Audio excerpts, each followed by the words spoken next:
The night was colder than any winter Daniel had ever known. Snow covered the ground like a white ocean, and the wind howled between the trees, making the world feel empty and cruel. Daniel pulled his coat tighter as he walked along the narrow forest road. His flashlight flickered weakly, cutting through the storm. He had just finished his late shift at the power station and was heading home on foot. His old truck had broken down again and the roads were buried in ice. Each step crunched on the frozen path. His breath formed clouds in the air, and his fingers were numb even inside the gloves. All he could think about was his warm cabin, the small fire he'd left burning, and the silence that came with being alone.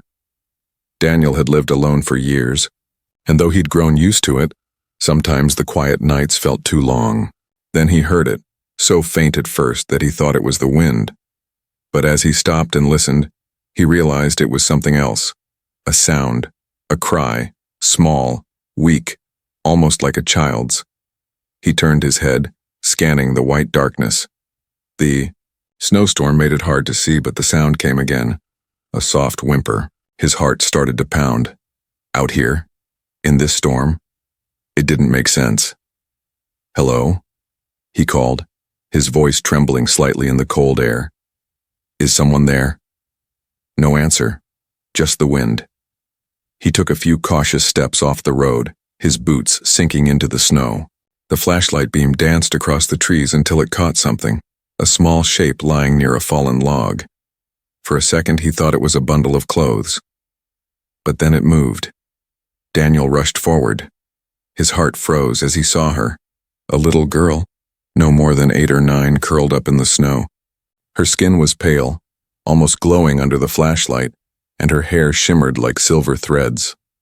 Her clothes were torn, thin, and strange, like nothing from Earth, and her eyes, when they opened weakly, they reflected the light with a faint blue glow. "Oh my God," Daniel whispered. Hey, can you hear me?" The girl tried to speak, but only a small sound came out. He didn't understand the words, but the fear in her eyes was clear. She was freezing, dying. Without thinking, Daniel took off his coat and wrapped it around her small body. She was so cold that he could barely feel her pulse. He lifted her gently into his arms, her fragile weight barely there. She shivered, her fingers clutching his sleeve. "It's okay," he said softly, even though he didn't know who, or what, she was. "You're safe now. I've got you." He began walking quickly back toward his cabin, fighting against the wind. The snow hit his face like shards of glass, but he didn't stop. Every few seconds he looked down at her face, afraid she'd stop breathing. When he finally reached the cabin, his hands were shaking too much to unlock the door. He kicked it open and hurried inside. The warmth from the small fire hit him like a blessing. He laid her on the couch, close to the flames, and wrapped her with blankets. Her lips were still blue, her breathing shallow. Daniel poured water into a cup and tried to get her to drink, but she was too weak. He rubbed her hands, trying to bring warmth back into her fingers. "Come on, kid," he whispered. "Stay with me." After a long moment, she coughed, a small fragile sound, and opened her eyes again. Those glowing blue eyes met his, full of confusion and fear. She spoke softly in a language he didn't know, then stopped when she saw his puzzled look. "It's okay," he said gently. "You don't have to talk. Just rest." She blinked slowly, her gaze wandering around the small room, the firelight, the wooden walls, the single old chair. Then her eyes returned to him, studying his face as if trying to understand who he was. Finally, she whispered one word. Daniel didn't recognize it, but her tone carried meaning. It sounded like a plea. He smiled faintly, trying to comfort her. "Yeah, you're safe now." But deep down, he knew something was strange. Too strange. Her skin had a faint glow, her veins pulsed with light, and when she exhaled, her breath shimmered faintly like mist filled with stars. Daniel sat beside her, staring into the fire. Questions swirled in his mind. Where had she come from? How had she survived out there in the storm? And why did she look not quite human? Outside, the wind screamed like a warning. Somewhere far above, the clouds flashed faintly like lightning, but slower, almost rhythmic. Daniel didn't notice at first, but when the girl flinched at the sound covering her ears and trembling, he realized it wasn't thunder. Something was out there. Searching. He looked toward the window where faint lights moved through the storm, slow, floating like lanterns in the sky. His heartbeat quickened. He turned back to the girl. She was staring at the window too, her glowing eyes wide with fear. Daniel didn't understand what was happening, but he knew one thing for sure. Whatever those lights were, they were looking for her. And somehow, he had just made himself part of something far bigger than he could ever imagine. The storm finally quieted by morning. A pale light crept through the cabin window, touching the wooden walls and the small figure still asleep on the couch. Daniel sat nearby, half awake, staring at her. He had been up all night, making sure she was breathing. Every few minutes, he checked her pulse, adjusted the blanket, or added wood to the fire. Now in the calm of dawn, he could really see her face. She wasn't like any child he had ever seen. Her skin had a faint silver tone, soft but unreal, like moonlight trapped beneath the surface. Tiny blue veins glowed faintly under her skin. Her hair was smooth as silk, shining white even in the dim light. She looked fragile, too fragile for this world. Daniel leaned forward, brushing a strand of hair from her face.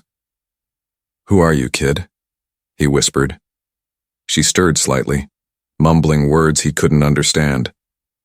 Then her eyes opened, glowing softly, brighter now that the sun was up. She looked around in confusion, then sat up quickly, clutching the blanket around her. "It's okay," Daniel said gently. "You're safe. No one's gonna hurt you." Her lips moved, forming strange words again. Daniel shook his head slowly. "I don't understand. English. Do you know English?" The girl blinked, tilting her head. She seemed to think for a moment, then pointed to herself. "Lyra," she said softly, her voice trembling but clear. Daniel repeated it slowly. "Lyra. That's your name?" She nodded. He smiled. "I'm Daniel." He pointed to himself. "Daniel." Lyra watched him carefully, then nodded again, repeating, Neil. It made him chuckle. There was something innocent about the way she said it, as if she was learning a new sound for the first time. Her stomach growled softly and she pressed a hand against it. Daniel stood up quickly. "You must be hungry." He walked to the small kitchen corner, poured some milk into a cup, and warmed it over the fire. He also sliced some bread and put it on a plate. When he handed it to her, she looked at the food with curiosity, sniffing it first before taking a cautious bite. Then, suddenly, she smiled. A real, small, shy smile that made her whole face glow. Daniel couldn't help smiling too. "Guess you like it." But as she ate, he noticed something strange. Every time she swallowed, faint lines of blue light pulsed on her neck, fading after a second. It was beautiful, but unsettling. He pretended not to notice, not wanting to scare her. After she finished, Lyra looked toward the window. Her eyes widened at the sight of the snow. She stood up slowly, wobbling a little, and walked to the glass. She touched it gently, pressing her small hand against the cold surface. The frost melted under her touch, leaving a glowing handprint. Daniel froze. The air around her hand shimmered for a second like heat above a fire. "What are you?" he whispered without meaning to. Lyra turned to look at him, confusion in her eyes. She didn't seem to understand his words, but she looked sad, as if she understood the fear behind them. Daniel sighed, rubbing his forehead. "I didn't mean that, sorry." He walked to the wood stove, pretending to busy himself with chores. But his mind was racing. The glowing veins, the strange lights in the storm, the way she seemed to absorb warmth instead of losing it. She wasn't from here. That much was clear. Lyra walked closer, clutching the blanket around her shoulders. She spoke again, slowly, carefully choosing each word. "Lyra, from Sky." Daniel froze, turning to her. "Sky?" She nodded. "Sky, big ship, boom." Her small hands moved as she tried to explain, miming an explosion. Fall, cold, alone. His heart sank. She had fallen, from a ship, from the sky. Could it be a plane crash? Or, no. Her glowing skin said otherwise. Your ship crashed? He asked softly. Lyra nodded, tears forming in her eyes. Mama. Papa. Gone. Daniel felt a sharp pain in his chest. He knelt down in front of her. I'm so sorry. She blinked fast, trying to hold back tears. Then, to his surprise, she reached out and touched his hand. Her fingers were warm now, warmer than before. A faint light passed between them for a moment like a heartbeat of blue. Daniel didn't move.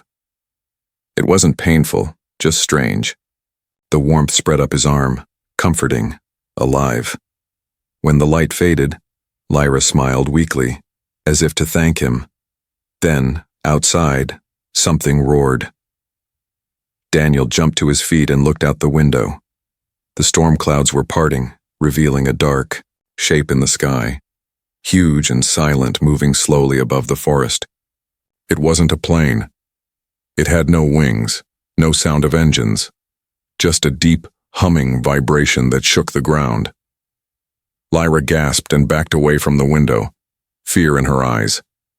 She spoke quickly, pointing to the sky, saying words Daniel didn't understand, but the terror in her voice said everything. Are they looking for you? He asked. She nodded quickly. Bad people, hurt Lyra. Daniel stared at the dark shape outside, his pulse quickening. Whoever or whatever was up there, they were searching for her. And they weren't friendly. He stepped closer to her, lowering his voice. Don't worry. I won't let them hurt you.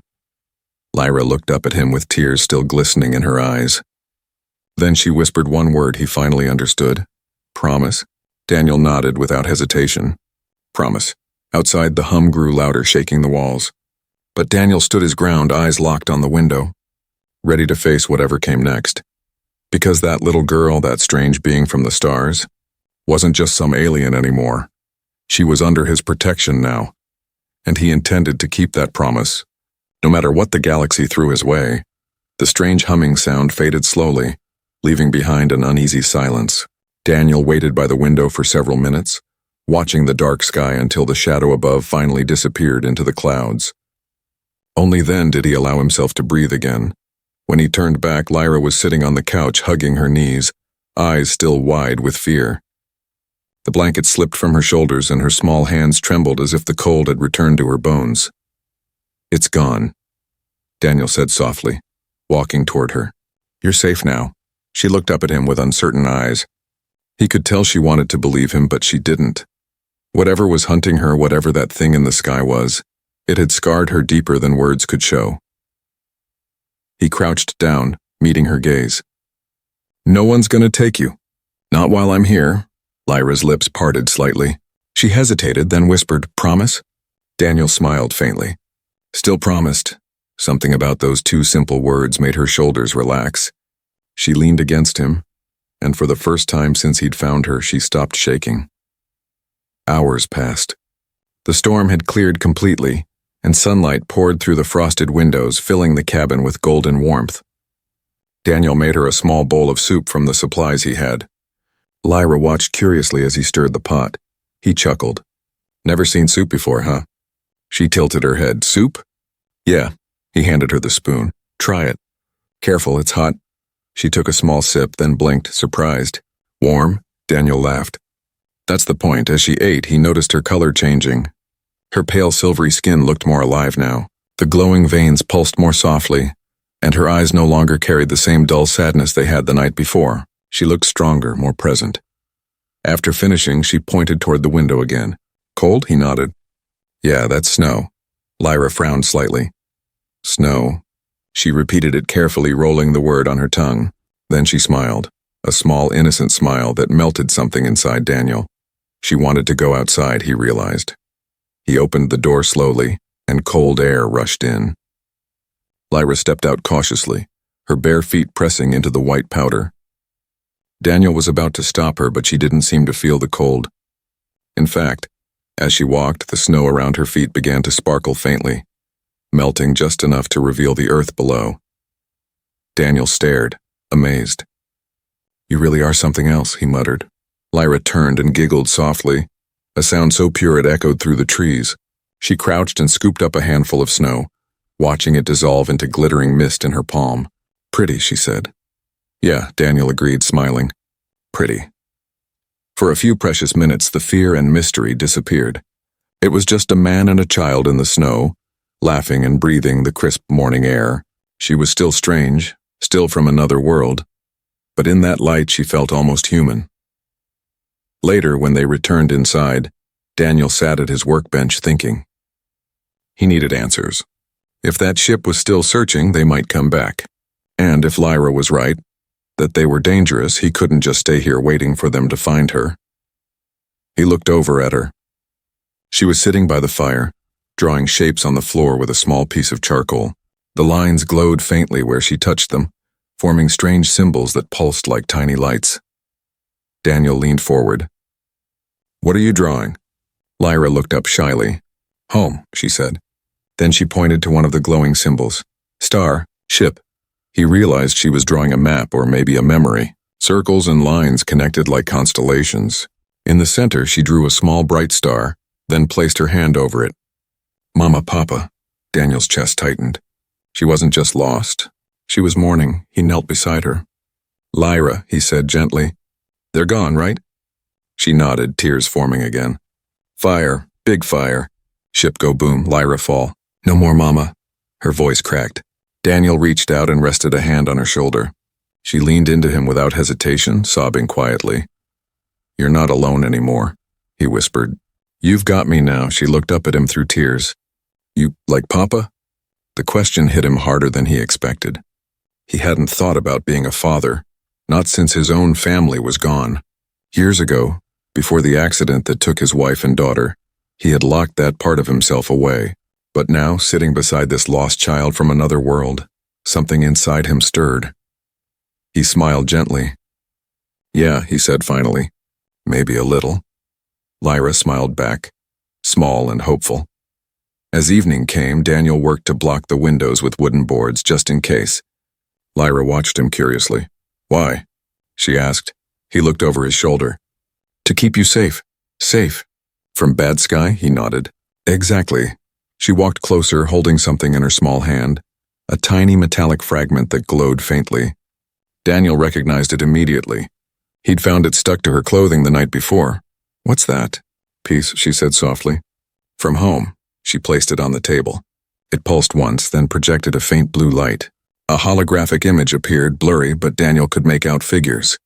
Two tall beings standing beside Lyra, smiling. Her parents. Daniel's breath caught. "That's your family." Lyra nodded, tears glimmering again. "They say, be brave." The light flickered and faded. Daniel swallowed hard, emotions twisting in his chest. He placed a hand over hers. "You already are, kid." She smiled weakly, then looked toward the dark window. The sky outside had grown silent again, but both of them knew it wouldn't stay that way forever. As the fire crackled softly, Daniel realized something. He wasn't just helping her heal. She was healing him too, filling a space he thought would stay empty forever. And somewhere out there among the stars, forces he couldn't imagine were already moving, searching. The real test of his promise had only just begun. The next night came quiet. Too quiet. The snow outside had stopped falling and the air was sharp and still. Daniel sat near the fire, his shotgun resting against the wall. He wasn't expecting trouble, but his instincts told him something was coming. Lyra was asleep on the couch again, her small hand resting near the glowing metal shard. Even in her dreams, it pulsed softly like a living heart. Daniel watched her with mixed feelings, fear, protectiveness, and something else he couldn't name. He had spent the whole day trying to contact someone, anyone, using his old radio, but all he got was static. The nearest town was 50 miles away and the snow had blocked the road. They were truly alone. When the wind picked up, Daniel stood and looked through a gap in the boarded window. The night sky was cloudless now, filled with stars, bright and endless. Somewhere out there was Lyra's home, and somewhere closer, Maybe right above were the ones who wanted her back. He could feel it. Suddenly, the cabin's oil lamp flickered. The fire dimmed. A soft hum filled the air, low, almost musical, vibrating through the floor. Daniel froze. Then the lights outside appeared. At first, they looked like fireflies, small, glowing orbs drifting between the trees. But as they came closer, he saw they weren't alive. They moved in perfect formation, scanning the snow, their beams slicing through the night. "Lyra," he whispered, walking quickly to her. "Wake up." Her eyes opened instantly as if she had been waiting for him to say it. She sat up, panic flashing across her face. "They come," she said, voice trembling. "Bad people." Daniel's pulse jumped. "What do they want?" Lyra shook her head. "Not want, take, always take." He didn't fully understand, but he didn't need to. He grabbed his coat, pulled it over her shoulders, and took the metal shard from the table. "We're getting out of here." Before they could reach the door, the cabin walls glowed faintly, like something invisible was scanning them from outside. Lyra gasped and pressed her hands to her ears, whispering a few strange words. "Hey, hey," Daniel said, kneeling beside her. "It's okay. I've got you." She took a deep breath, her eyes glowing brighter. Then, to his shock, the air around her shimmered. The hum outside stopped. The light that had been shining through the window vanished, as if something had cloaked them. "What did you just do?" Daniel whispered. "Hide," she said simply. He stared at her in awe, but there was no time for questions. The faint sound of footsteps, or something like footsteps, echoed outside, crunching through the snow. Heavy, metallic, slow. Daniel peeked through a crack in the wall. At least 3 figures were moving toward the cabin, tall, wrapped in silver armor, their faces hidden by masks that glowed blue. One of them carried a scanning device that emitted light across the snow, melting it where it touched. Lyra pressed closer to Daniel, shaking. "Hunters," she whispered. He clenched his jaw. "They're not taking you." The figures stopped right outside. One raised its hand, and the scanning light swept across the cabin again, but this time it passed right over them without reaction. Lyra's cloak was working. Daniel didn't dare move. The sound of the wind and his own heartbeat were the only things in the world. The aliens, hunters, whatever they were, stood silently for what felt like hours. Then one of them said something in a sharp, mechanical voice. The others turned away, their lights retreating slowly into the forest. When the last glow disappeared, Daniel finally let out a breath. Lyra's cloak faded, and she slumped against him, exhausted. "Can't. Too long," she murmured weakly. "You did great," Daniel said, wrapping his arms around her. "You saved us." Her eyelids fluttered. "They find again?" "Soon," he swallowed hard. "Then we won't be here." By morning, Daniel had already packed a small bag, food, a blanket, the shard, and his tools. He looked at Lyra, who was still weak but awake. "We have to leave," he said. "There's a place north of here. Old mine tunnels. They'll give us cover." Lyra nodded slowly. "Cold? Very," he said, smiling faintly. "But I'll keep you warm." She seemed to like that answer. They set out just after sunrise. The world was silent again, the snow reflecting pale light from the sky. Daniel carried most of the weight, while Lyra walked beside him, clutching the shard close to her chest. Every now and then she looked up, scanning the sky as if expecting danger. After a few miles, they reached a frozen river. Daniel stopped to rest, setting down the bag. Lyra knelt beside the ice, placing her hand on it. The surface glowed faintly beneath her touch, showing fish swimming deep below. Daniel smiled despite himself. "You really can do anything, can't you?"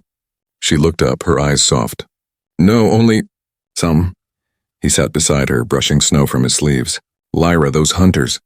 Who sent them?" Her expression changed. The joy vanished from her face. "Empire," she said slowly. "My people, not free. Hunters take ones who run. Papa, try save." "They kill." Daniel felt anger rise inside him. "So they killed your family?" Lyra nodded, her voice trembling. "Yes, because we want peace." He clenched his fists. "Then you're not going back to them." She looked at him, confused.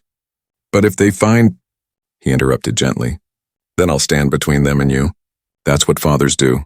Lyra blinked, then smiled faintly. My Earth father." Daniel chuckled softly. "Guess I am." They started walking again.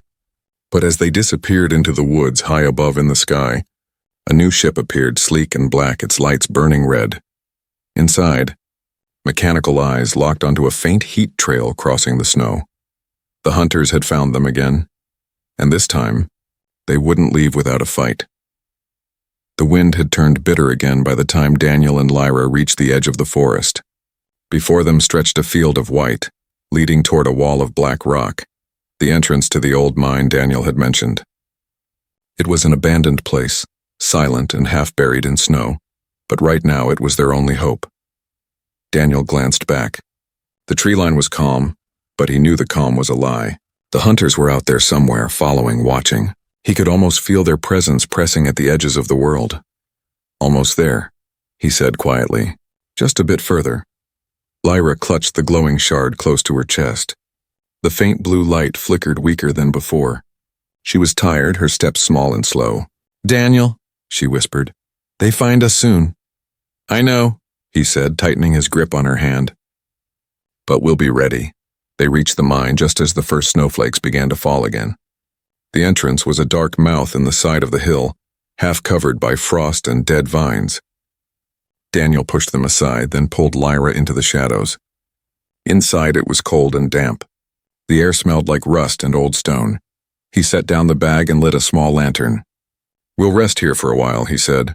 Lyra nodded but said nothing. She sat down on a flat rock, hugging her knees. Her glow was dimmer now, her face pale and tired. Daniel knelt in front of her, worry creasing his face. "You okay?" She looked at him with weary eyes. "My light." "Going," Daniel frowned. "What do you mean, going?" "Need sun," she murmured. "Or heart crystal." She held up the shard weakly. "Broken piece. Keeps me alive." Daniel stared at the glowing shard. He had thought it was just a piece of alien metal, maybe part of her ship, but now he understood it was more than that. It was part of her. "Can it be fixed?" he asked. She shook her head. "Only home can fix, but home, gone." Daniel felt helpless. He wanted to say something, anything, but no words could fix what she had lost. Then in the distance came the faint hum, the same one from before. Lyra's head snapped up. "They near." Daniel grabbed his shotgun and moved toward the entrance. Through the blowing snow, he saw them. 3 glowing figures walking slowly toward the mine, their armor reflecting the pale light of the storm. He turned back to Lyra. "Hide behind the rocks. Don't move until I say." She shook her head violently. "They hurt you?" Daniel smiled softly. "Maybe, but they won't touch you." Lyra's eyes shimmered with tears. "Why help me?" "I am not your kind." He crouched down, meeting her gaze. "Because you're a child. Because you deserve to live. Because someone has to make a stand." Her lips trembled. "Like Papa?" "Yeah," Daniel whispered.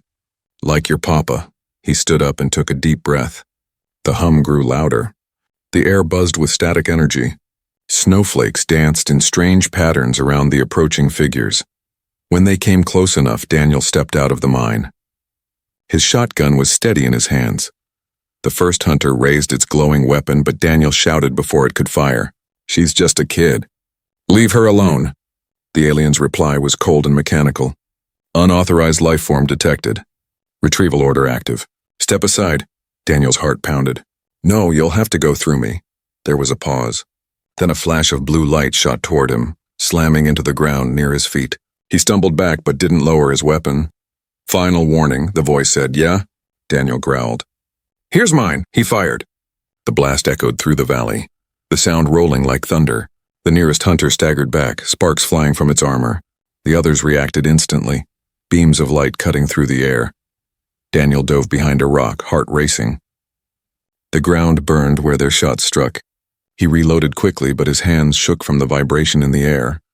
Inside the mine, Lyra covered her ears, trembling. Her small hands glowed faintly, reacting to the energy outside. She could feel Daniel's fear, his pain, his determination. It echoed inside her like a heartbeat. Then something inside her changed. The shard in her hand pulsed brightly. And for the first time since her crash, it responded to her will. The light grew stronger, spreading through her body like fire. "Daniel," she whispered, standing up. "No more hide." Outside, Daniel's shotgun clicked empty. He ducked behind the rock, panting. The hunters closed in. their armor shining with cold blue light. He knew he couldn't win. He was just one man with a half-broken gun against machines built for war. But then the light changed. A blinding glow burst from the mouth of the mine, soft at first, then fierce and alive. The snow melted in a circle around the entrance, the air humming like a song. Lyra stepped out, her eyes glowing brighter than he'd ever seen. The shard in her hand floated above her palm, spinning and pulsing with light. "Stop," she shouted, her small voice echoing like thunder. The hunters froze. The glow from her body intensified until it painted the forest in shades of blue and silver. The machines trembled, their armor flickering. Daniel watched in disbelief as the ground shook and a wave of light swept outward from Lyra. It hit the hunters like a force of wind, lifting them off their feet. Their weapons shattered. Their armor cracked. Then silence. When the light faded, the hunters were gone, disappeared into thin air.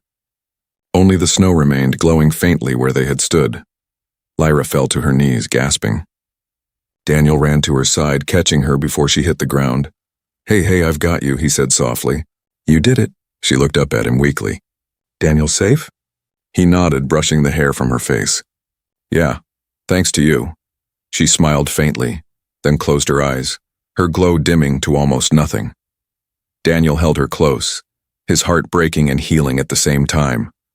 "You're gonna be okay," he whispered, though he wasn't sure if it was true. Outside, the snow began to fall again, quiet, peaceful, almost gentle, but high above, hidden among the stars, something far greater had noticed the burst of light, something ancient, something powerful, and it was now turning its gaze toward Earth. When Daniel opened his eyes again, the world was no longer white with snow. It was glowing blue. The mine walls around him shimmered with strange symbols, moving like living light. His heart pounded as he looked down. Lyra was still in his arms, her breathing shallow, her body faintly glowing in rhythm with the light around them. He looked around in confusion. "Lyra, where are we?" She stirred weakly, her voice small. "They found us." Before Daniel could ask who, the ground beneath them shifted. The light stretched upward, forming a circle that expanded until it surrounded them completely. Then, without sound, the mine vanished. Daniel blinked and found himself standing on a smooth metallic floor surrounded by towering figures. The air smelled clean and cold. The walls pulsed with white light, and outside the transparent window stretched the endless dark of space. He staggered back, his breath catching in his throat. No way. They were no longer on Earth. Lyra's hand tightened around his sleeve. Her eyes were filled with tears. "They bring us to ship."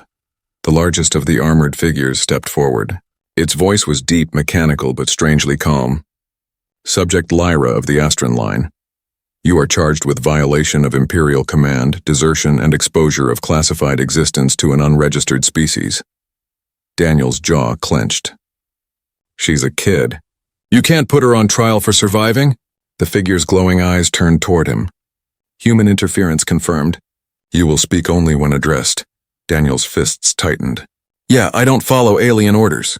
Two guards moved closer, weapons drawn. Lyra gasped, stepping between them. "Stop, please, he helped me." "He saved me." Her words echoed through the chamber. For a moment, silence followed. Then the main figure raised its hand, signaling the guards to lower their weapons. "Your defense is noted," the voice said. "Proceed to the Hall of Judgment." Before Daniel could protest, the floor shifted again. A beam of light wrapped around them, and in an instant they were standing inside a vast circular chamber filled with hundreds of glowing figures. Each one sat in a high floating seat, arranged in tiers around a single platform, the center of the trial. Daniel looked up, amazed and terrified. It was like standing in front of a galaxy of eyes. Lyra stood beside him, trembling. The light from her shard floated above her, faint but still alive. One of the glowing council members spoke, its voice calm but firm. "Lyra of Astron, your parents defied the Imperial war orders and attempted to defect. Their punishment was execution. You were to be reclaimed for correction. Instead, you vanished among the lower worlds." Lyra's voice broke. They wanted peace. No more war. They say love's stronger than fear." A murmur spread through the chamber. Some of the lights flickered uncertainly, but the lead figure sitting on the highest tier leaned forward. "Peace," it repeated coldly. "Peace is weakness. The Empire endures through power." Daniel couldn't stay silent. "You think power makes you strong?" "You're wrong. I saw what real strength looks like. It's a little girl surviving in a frozen world, still believing in kindness after losing everything. The entire chamber went silent, every head turned toward him. He could feel their energy pressing against him like a wave, heavy and cold, but he didn't back down. She's not a threat, he said. She's a child who just wants to live. The leader's eyes glowed brighter. And yet she unleashed forbidden energy capable of destroying Imperial soldiers. How do you explain that, human? Daniel took a breath. Because she was protecting me. Because she was protecting herself. You call it forbidden. I call it courage. Another murmur echoed through the hall. One of the council members spoke, softer than the others. Perhaps the human's perspective deserves weight. The Astran code forbids harm to the innocent. But the leader slammed his hand against the console. Enough. Mercy is the disease that killed her parents. It will not infect this court. He pointed at Lyra. Prepare the purification. Lyra gasped, clutching Daniel's arm. No, they erase memory. Make me a machine. Daniel's blood turned cold. You can't do that. Two guards moved forward again. Daniel stepped in front of her, spreading his arms. You'll have to go through me first. The guards hesitated. The leader tilted his head. You would die for her? Daniel met his gaze. I already decided that the moment I found her in the snow. For a long moment, no one moved. The light from the chamber flickered, reacting to the emotion in the air. Then, from somewhere deep within the council rose. Another voice spoke, older, calmer, filled with sorrow. Leader Vorath, the voice said. The code states that judgment must consider the bond between life forms. What the human displays is not rebellion, it is compassion. The leader turned sharply. Compassion does not build empires. No, the old voice replied, but it saves souls. The room went still. Lyra's shard floated higher, pulsing like a heartbeat. Its light spread through the chamber, brighter and brighter, until the symbols on the walls began to shift. The energy inside her seemed to respond to the argument, feeding on emotion. Then Lyra stepped forward, voice shaking but strong. If love is weakness, then let me be weak forever. The room gasped. Her body glowed brighter, and a wave of light spread outward, filling every corner of the chamber. The guards fell to their knees, their armor short-circuiting. The leader shielded his eyes, roaring in defiance. Daniel reached for her, terrified she was burning herself out again. Lyra, stop! But her voice rose above the light. No more fear. No more war. When the glow faded, silence filled the hall once more. The leader's armor was cracked, his throne dimmed. Around him, the other counselors bowed their heads, not in submission, but in realization. The oldest among them spoke softly. The judgment is clear. The child is free. Daniel exhaled shakily, pulling Lyra into his arms. It's over, he whispered. Lyra smiled faintly, resting her head against his shoulder. No, it began. Outside the ship, stars burned brighter, and for the first time in centuries, the Astran Empire faced a new truth. One lit not by fear, but by the fragile warmth of love. The chamber that had once burned with judgment now stood in silence. The cold blue lights that once ruled the Astran ship flickered into softer tones, pale gold and silver, like dawn breaking after an endless night. Daniel stood at the center of it all, holding Lyra close. He could still feel her trembling, though her eyes glowed with a strange peace. It's over, he whispered, as much to himself as to her. But Lyra shook her head gently. Not over, she said. Different. Daniel looked around. The armored guards were gone. Some had removed their helmets, revealing faces, humanoid, tired, ashamed. The council that had shouted for punishment now sat quiet, avoiding each other's eyes. The weight of Lyra's words still hung in the air like a heartbeat. The old counselor who had defended her finally rose.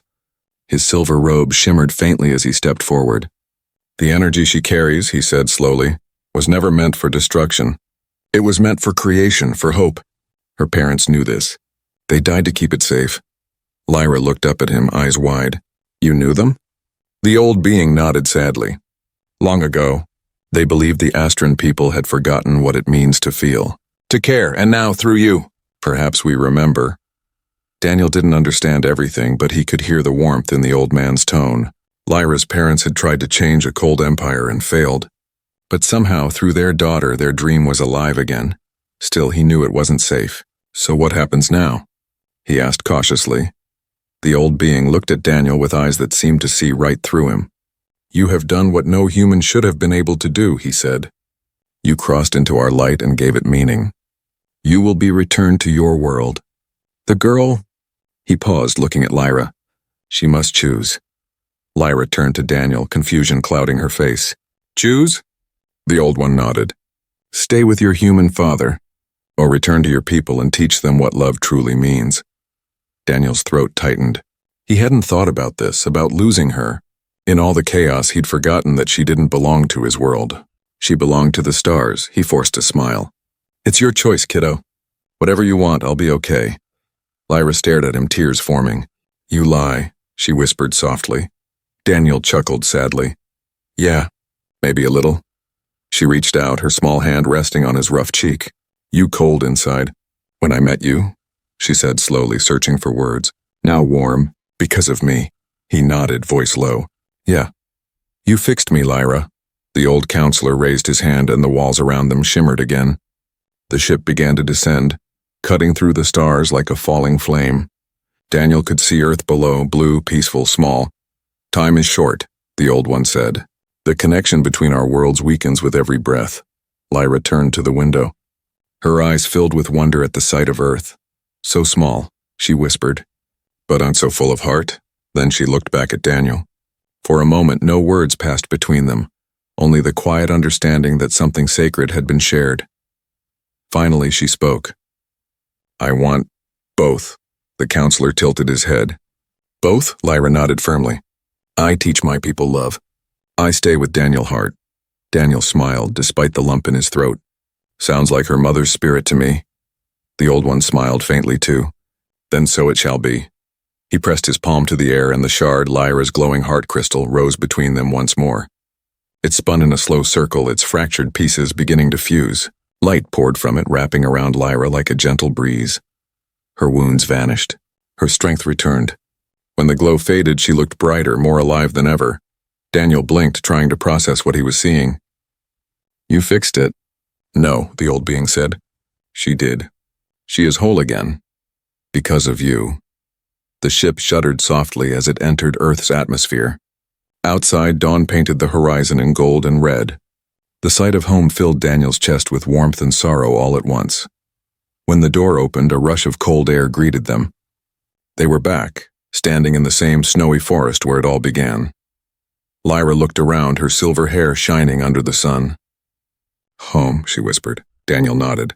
"Home." But the sky above them still shimmered faintly. The Astron ship hovered quietly, cloaked in clouds.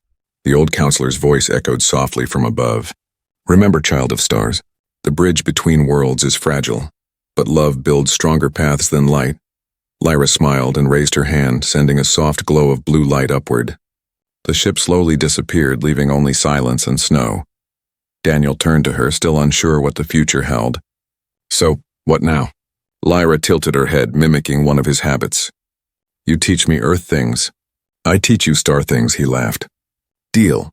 They began walking back toward his cabin. The path was long, but the snow didn't feel so cold anymore. Lyra hummed softly beside him, a tune that didn't belong to this world but somehow felt like it did. Halfway there, Daniel glanced down at her. "Hey, Lyra?" "Yes," he hesitated. "Back there. When you called me your Earth father, did you mean it?" She smiled, a bright, pure smile that outshone the winter sun. "Always." Daniel's chest tightened. For the first time in years, his heart didn't feel empty. He reached down and took her hand. "Then let's go home, kid." As they disappeared into the white horizon, the wind carried a faint shimmer, like starlight scattered through snow, and somewhere far above, in the cold darkness of space, a new light burned where there had been none before. Proof that even across galaxies, love could rewrite destiny.